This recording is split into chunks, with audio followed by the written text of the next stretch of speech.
Es un gusto que estén aquí en esta pequeña grabación en el cual vamos a hacer un análisis de una parte de nuestra constitución política en este bello estado mexicano. Bueno, para esos efectos quiero agradecer al doctor Jorge Adán Colmenares López, que nos asiste como asesor académico en la maestría de Derecho Constitucional y Amparo. Bueno, lo que vamos a hacer énfasis es respecto al tema de inviolabilidad de la Constitución. Eso que está enmarcado en nuestro artículo 136 de nuestra Carta Magna, la Constitución Política de los Estados Unidos Mexicanos. Bueno, pues como hemos visto anteriormente y en otros videos, pues esta parte de la Constitución pues tiene la parte orgánica y la parte dogmática, donde aparecen, donde se plasman nuestros derechos humanos y cómo está estructurada todo lo que es las instituciones públicas en el cual descansa lo que es lo que buscamos nosotros como habitantes, como gobernados, como el Estado mexicano que formamos parte, a través de los poderes que se dividen en tres, el ejecutivo, legislativo y judicial, y de ahí pues diversas acciones que se dan en esta misma constitución, como lo que es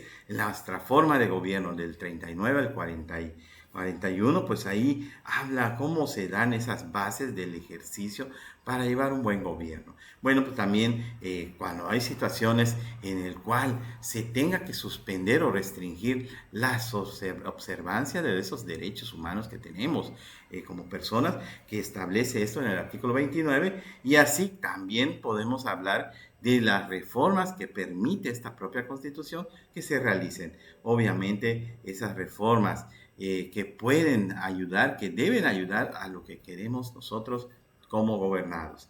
Y de ahí, pues bueno, pues el tema que nos toca el día de hoy es la inviolabilidad de la Constitución. Esa parte, cómo es que funciona, ¿no? Pues como aquí lo estamos viendo en pantalla, pues es el principio jurídico que de alguna manera, de manera principal, es nuestra suprema, es nuestra Carta Suprema y debe conservarse el valor, el respeto a nuestra Constitución. En estos casos, bueno, pues se puede dar muchas situaciones en el cual exista una inestabilidad de su ejercicio.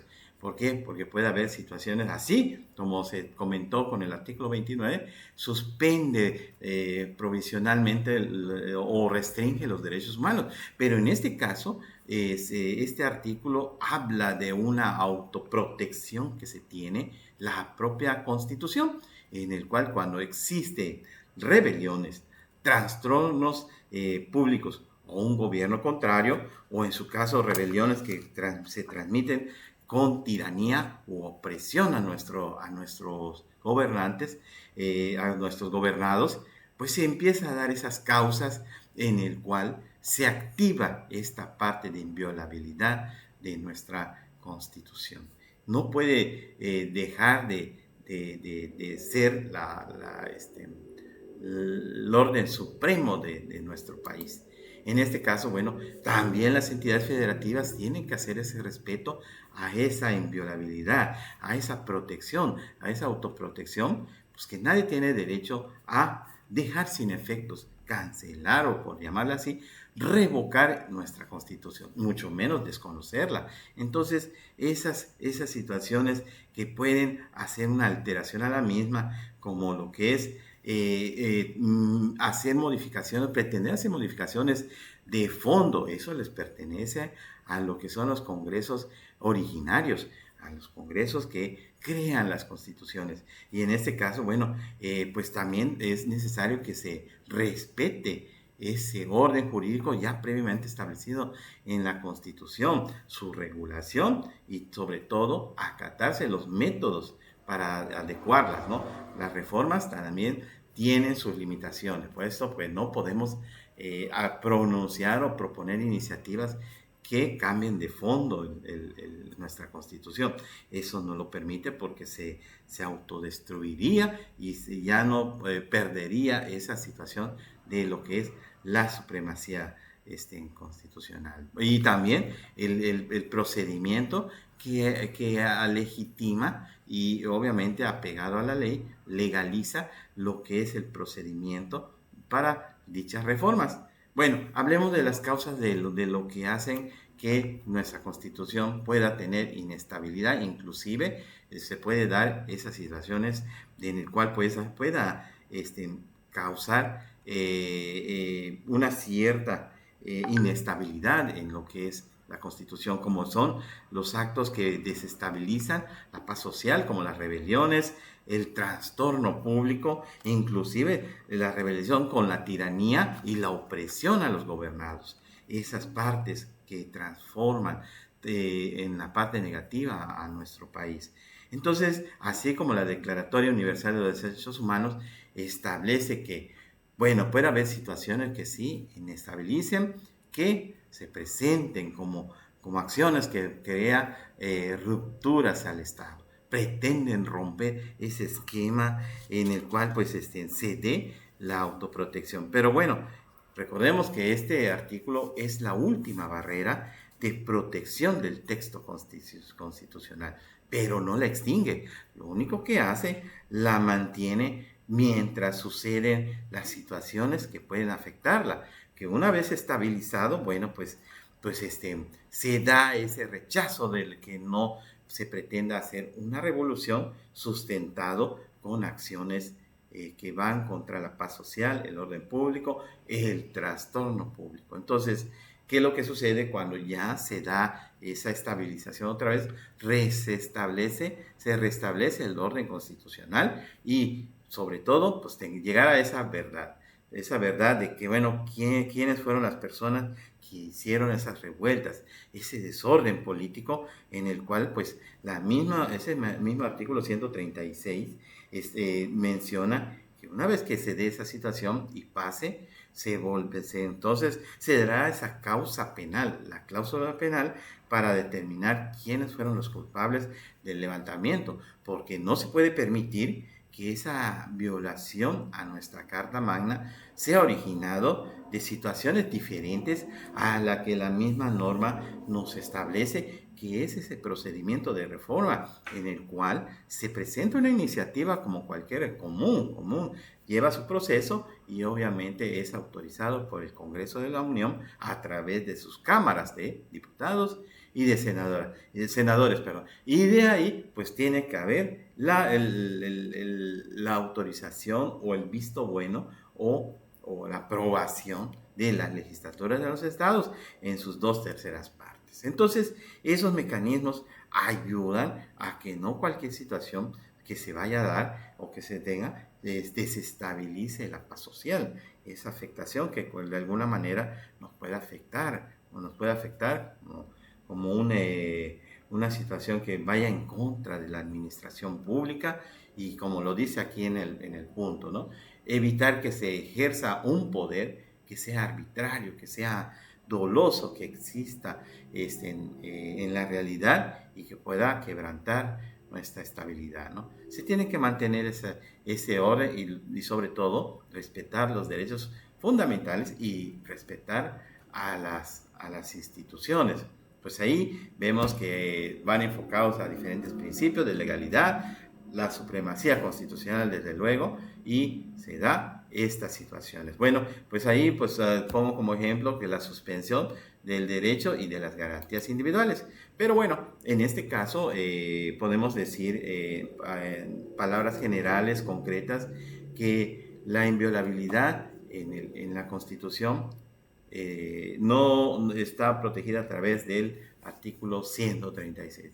Hace su proceso para que no pierda vigor, no pierda vigencia por alguna situación que desestabilice el Estado. Entonces, pues ahí estamos con esta pequeña grabación en el cual, bueno, pues se da ese análisis de lo que de alguna manera, pues nos ayuda a entender qué es lo que pretendieron decir los que crearon este artículo, que originalmente viene desde el 5 de febrero de 1917, cuando se promulgó esta constitución. Entonces, pues por ahí vemos de antemano la opinión de un doctrinario como es Carl Smith, Carl Smith, él utilizó ese concepto de defensa de la Constitución. Él consideró que, bueno, van a haber situaciones que puedan sobrepasar a la Constitución, pero si tienen a desbordarse estas, pues será en los tiempos que correspondan y de ahí, pues obviamente, restablecer el orden, ¿no? En ese sentido, pues habla Carl Smith. También Hans Kelsen se pronunció que todo lo que tenga que ver con situaciones de nuestra Constitución, tiene que haber un tribunal constitucional y obviamente ese control concentrado, ese poder judicial ordinario para que se garantice la supremacía constitucional a través de sus efectos generales. Este modelo de Kelsen pues prácticamente habla de ello, ¿no? Que deben ser establecidos por previos tribunales ya previamente establecidos. Y obviamente Coran Hesse también menciona algo al respecto. Él habla de que la fuerza normativa de la Constitución pues es que define que no solamente es un documento, es un papel o es una disposición, sino realmente es un espíritu de nuestra sociedad, ¿no? Es un documento, no solamente es un documento político, sino es una norma jurídica vinculante y exigible para que pues nuestra realidad social se dé esa situación de que existe crítica en el realismo, ¿verdad? Voluntad de esa constitución, que sea eficaz y que sí exista la voluntad de respetarla nosotros como gobernados, que exista esa interdependencia y sobre todo también su eficacia. Tiene que ser muy claro, muy concreta y específica de muchas situaciones de ellas. Entonces, ese punto de vista se da, ¿no? Entonces, de alguna manera también Emanuel Joseph, también hizo su opinión, ¿no? Este pensador de la Revolución Francesa, un estudioso en la materia, él también hizo mención en su obra, ¿qué es el tercer estado? Entonces ahí hace ese juego de estudio teórico de lo que es la soberanía nacional. Ahí define que pues, es todo un derecho y voluntad, pero siempre apegado a la legalidad, ese poder constituyente y ese poder constituido, uno que nace y el otro que se mantiene, ¿no? Para efectos de reformas ordinarias, por llamarle, ¿no? Esa naturaleza del poder constituyente, cómo se da y cómo se da esa situación de bases para que el constitucionalismo, en este caso el mexicano, pueda operar, que venga ese espíritu de voluntad popular. Y bueno, ahí hay otros pensadores que de alguna manera hablan de esa deliberación racional en el cual se pueda tomar esas decisiones a través del voto popular, a través de nuestros representantes.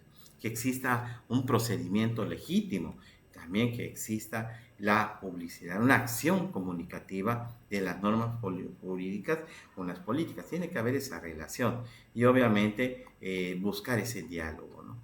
Pues ahí, en pocas palabras, este artículo 136 y todos los que hemos relacionado en la maestría ahora de Derecho Constitucional y Amparo, pues nos trae ese enriquecimiento de temas en el cual pues nosotros podamos hacer esa mención, esas situaciones de, bueno, de cómo entender el derecho, cómo entender las diferentes situaciones que puede pasar nuestra Constitución. Y en este caso, bueno, pues estamos viendo la inviolabilidad de la Constitución.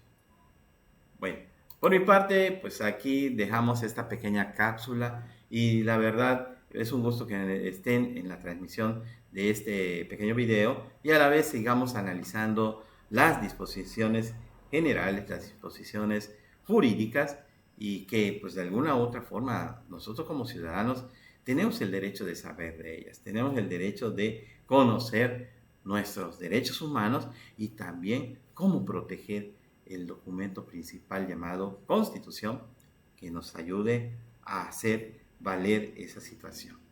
Muchas gracias y nos estamos viendo en otra grabación y en otra transmisión. Hasta pronto.